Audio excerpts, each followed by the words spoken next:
Al frente de este problema de tierras, la ministra de Agricultura, Cecilia López. Ministra, buenos días. Muy buenos días, Néstor, y a todos sus oyentes y a todos los miembros de la mesa de trabajo. Ministra, ¿qué origina este pronunciamiento del gobierno Petro sobre el tema de tierras y especialmente la advertencia de que deben desalojar rápidamente?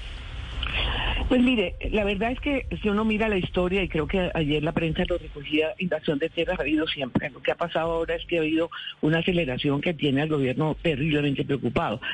Pues mire, es que cuesta mucho trabajo entender que un gobierno que tiene la reforma rural como su prioridad, que habla de hacer reforma agraria, pues con los instrumentos del mercado, que tiene todo su esfuerzo volcado en llevarle a esa población que no ha tenido apoyo, a los campesinos, a los afrodescendientes, a los indígenas y miembros de otras etnias. Resulta que la reacción de algunos sectores ha sido invadir tierras, lo cual le quita al gobierno el espacio para actuar realmente en lo que ellos mismos han esperado por décadas.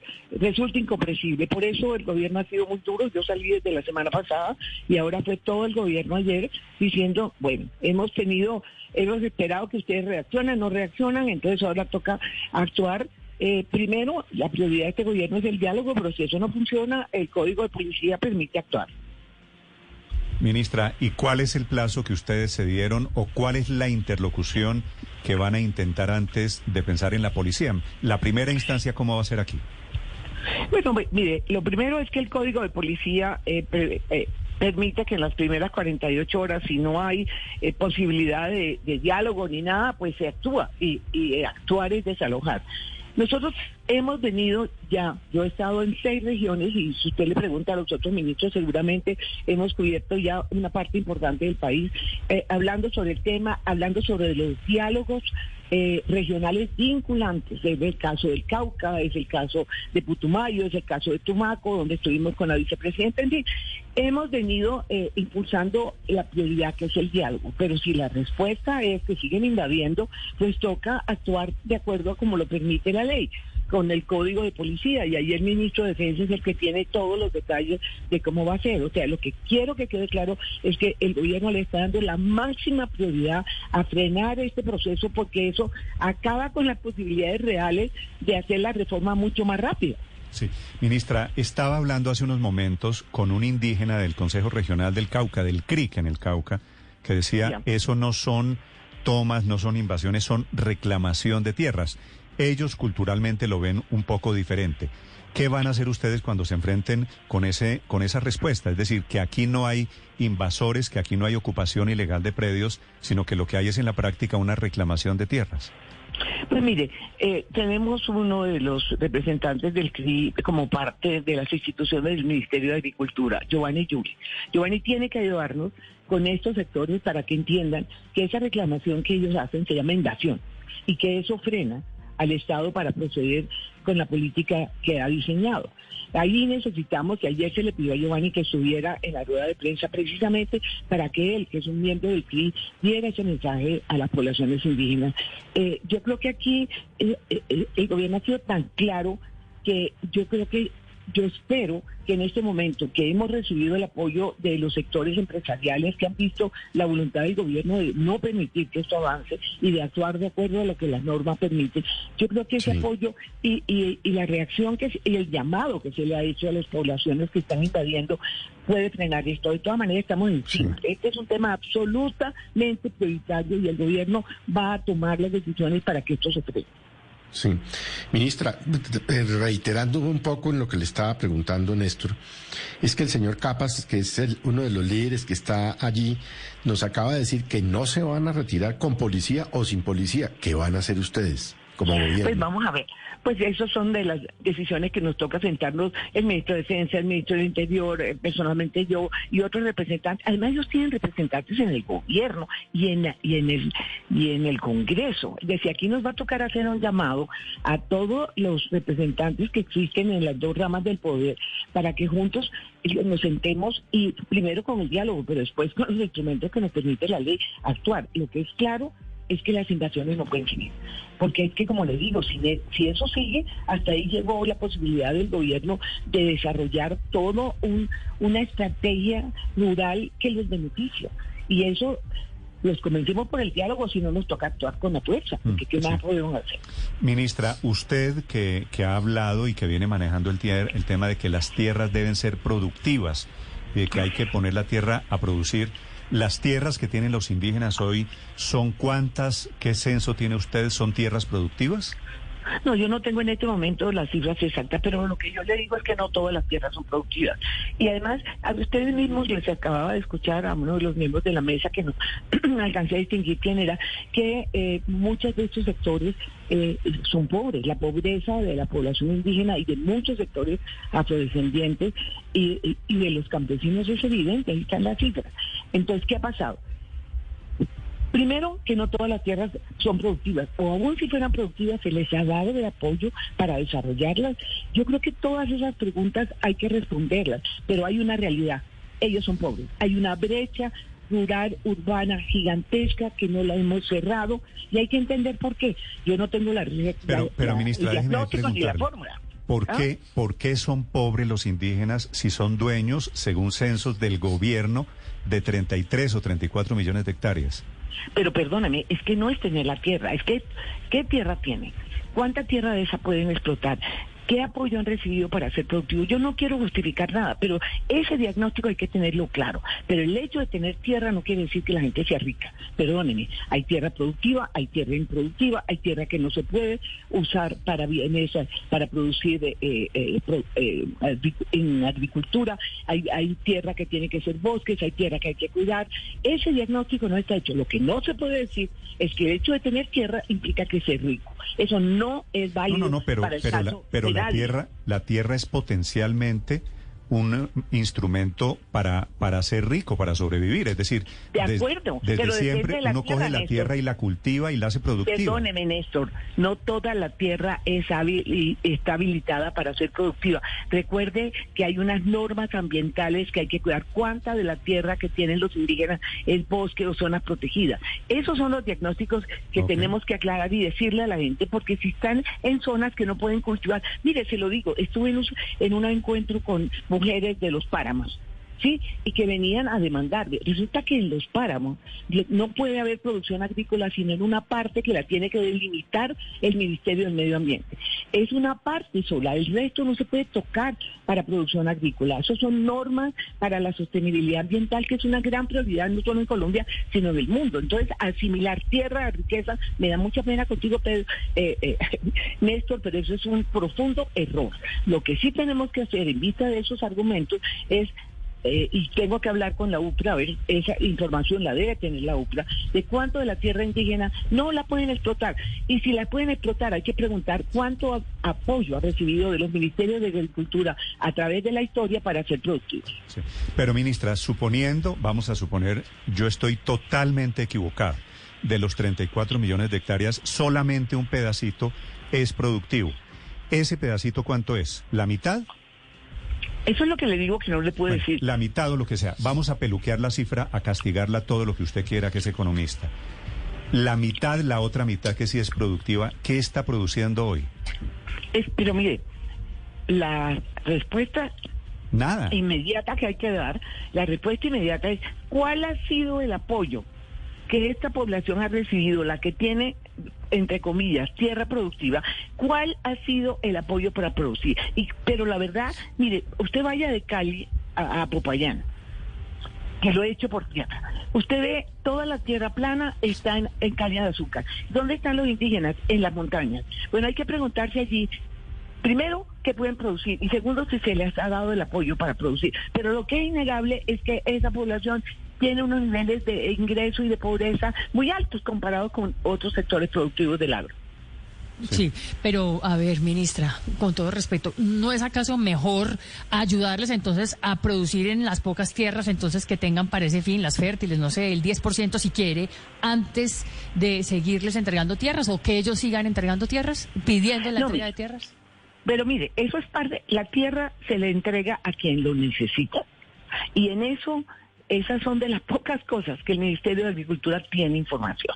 Yo estoy muy sorprendida con la información que tiene la unidad de planificación, la UPRA, que no se ha usado. porque no ha habido una política decidida en los últimos años a mirar la situación de la tierra y de la producción de estos sectores. Pero la información está.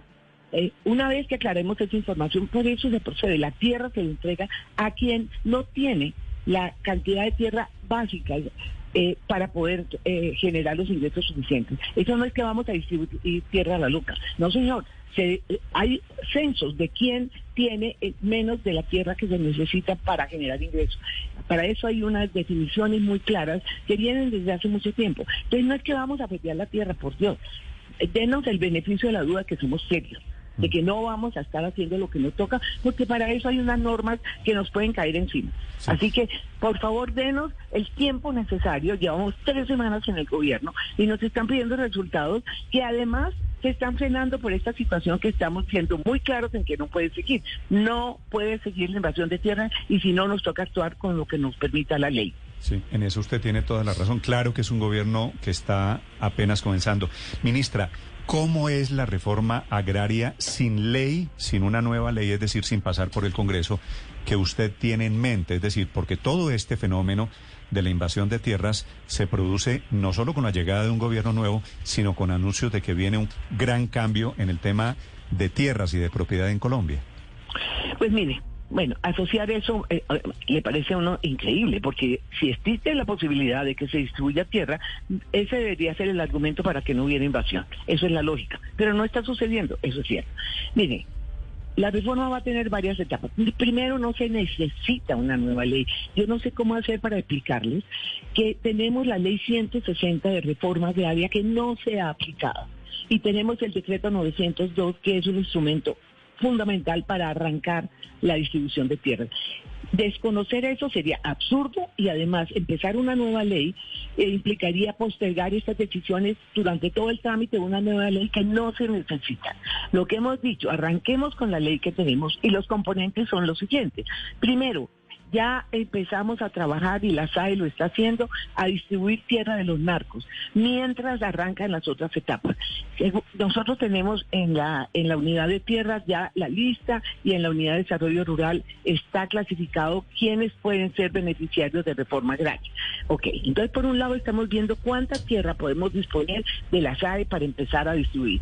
Segundo, tanto en la unidad de tierra como en la unidad de desarrollo rural del ministerio hay una acumulación de títulos de tierra no entregados. Un esfuerzo grande que vamos a hacer también en la SAE es empezar a entregar esos títulos que han estado represados. Y por otro lado está la base, digamos, de más largo plazo, que es la aplicación del catastro multipropósito. Ese catastro multipropósito va a ser lo que este país ha demandado durante décadas. Lo dijo Echeverría hace muchos años. Hay que subir los impuestos de la tierra, porque la tierra en Colombia está subvaluada y no paga impuestos. Ese catastro va a subir el precio hacia el precio comercial y ahí el impuesto va a subir, y eso va a subir fundamentalmente en los grandes latifundios donde han estado beneficiados de carreteras, de comunicaciones, de muchas cosas que no le pasa al minifundio. Allí el catastro, el aumento va a ser muy poco, porque allí no ha habido, digamos, grandes inversiones, ni vías, ni comunicación, etcétera, de tal manera que esto sí va a valorizar los predios, los grandes predios del país. Sí, con base en eso hay que pagar impuestos, y ahí la decisión la tiene que tomar el que produce. ¿Me alcanza lo que estoy produciendo para pagar el impuesto? Perfecto. ¿No me alcanza? Ok, yo tengo la decisión o buscar una manera de volver la tierra más productiva de manera que me genere los ingresos para pagar impuestos, o la vendo y la meto en el mercado de tierras. Y ahí entra el sector privado y el gobierno. Y ahí el gobierno compra con deuda pública y esa tierra la distribuye a los sectores que no tienen la tierra suficiente. Esos son Ministra, los ¿cómo va a ser? Usted dice que ya tienen revisado, que están haciendo ya el censo. ¿Cuántos predios, cuánta tierra que hoy está en poder de la SAE van a entregar? No me ponga palabras que yo no he dicho. Yo no he dicho que está hecho el censo. El catastro multipropósito apenas está empezando. Eso empezó en gobiernos anteriores. Eso va muy despacio, porque es muy complejo. Y yo lo que estoy tratando de ver es si puedo hacer unos proyectos pilotos para acelerar el catastro en zonas donde hay grandes extensiones de tierra, y ahí poder demostrar cómo este mecanismo de reforma agraria funciona. Pero eso apenas está empezando. El catastro multipropósito creo que completo no está sino en San Andrés. Ministra, perdón. Sí, ministra, le estaba preguntando por los bienes que están en poder de la SAE, que eran bienes de la mafia. Ustedes han dicho se van a distribuir. Le preguntaba por los criterios, por la cantidad de predios, por el número de tierra que se podría entregar a la población que ustedes han dicho es población vulnerable. Mire, quienes son sujetos de reforma agraria están en el Ministerio de Agricultura, en la unidad de tierras. Ahí ya sabemos, eso está listo. Lo que no está listo, el director de la SAE se acaba de posesionar, creo que tiene 2 días de haberse posesionado. Y sin embargo ha venido trabajando porque toda la tierra que está en la SAE no se puede distribuir tan fácil. Ahí hay que ver cuáles pueden, por ejemplo, cuáles están invadidos y esa gente que le invadió puede ser sujeto de reforma agraria y a eso se les titula. Otra, hay que ver cómo hay que limpiarla. Mucha de esa tierra no ha pagado impuestos prediales y tenemos que saber cuánto vale y si esa tierra se puede, pagando esos impuestos o haciendo negociaciones con los municipios, se puede liberar. Llevan 3 días. O 2 días posesionado el director y yo creo que en muy poco tiempo ya eso lo tenemos claro. Pero esos son temas que no se habían tocado antes. Mira, yo sé que en la unidad de tierras devolvieron tierra que les dio la SAE porque no quisieron distribuirla. O sea, eso ha sido un enredo de la Madonna porque no había un mandato tan claro como el que hay ahora. Entonces, denos el tiempo, estamos trabajando en eso. No toda la tierra de los narcos se puede distribuir inmediatamente, no toda está lista. Otra sí puede estar lista para titular, está invadida. Tenemos que chequear si la gente que le invadió califica como sujeto de reforma agraria. Si califica, se le titula. Si no califica, hay que mirar cuáles son los procedimientos legales que hay. Y eso es el lío antes de que salga la sentencia de la Corte que nos trae todo el tema de los baldíos a la unidad de tierra. Es que claro, miren la complejidad del tema. Hay sentencia de la Corte, entre otras cosas, sobre eso, sobre recuperación de baldíos, ¿no? Pero no ha salido, nosotros estamos aquí varados, porque todavía no ha salido la sentencia. Tenemos que leerla y tenemos un equipo de abogados que va a sentarse a mirar exactamente desde cuándo, cómo y dónde y qué instrumentos da la sentencia. Tenemos los lineamientos generales que salieron en un boletín de prensa, pero todavía la sentencia no la tenemos en la mano. Pues también un llamado a la Corte Constitucional a que emita, este es el problema de siempre, que anuncian fallos y no los publican. La última para la ministra Cecilia López. Juan. Ministra, a pesar de que el catastro, por supuesto, multipropósito es una buena herramienta y le hablo sobre casos reales precisamente con esta discusión que aquí nos están escribiendo. Le hablo aquí de personas que tienen tierra, por ejemplo, en el Valle del Cauca y dicen que cómo llegar a un valor comercial adecuado cuando los narcos, por ejemplo, mexicanos sobre todo, han encarecido el valor de la tierra. Entonces se preguntan que si se imagina cómo pueden ajustarles ese valor catastral con precios de mercado que están totalmente distorsionados precisamente por los narcos. Me parece un tema muy complejo, no tengo respuesta, tendría que mirar, y eso tendríamos que analizarlo en casos específicos, cuando ha habido este tipo de fenómenos, porque el principio básico es que se acerca el valor de la tierra rural al valor del mercado. Ahora, si hay distorsiones en el mercado, habría que mirarlas. Yo en este momento no le puedo dar una respuesta. Me parece importante tener eso en la mente, pero habría que mirar en la metodología del catastro, que como les digo, todavía está en proceso de desarrollarse y de aplicarse, sobre todo de aplicarse, mirar esos casos específicos, a ver cómo actuamos. Pero pues no tengo una respuesta en este momento. Ministra Cecilia López, gracias por estos minutos, ministra. Con mucho gusto, que estén muy bien. Gracias.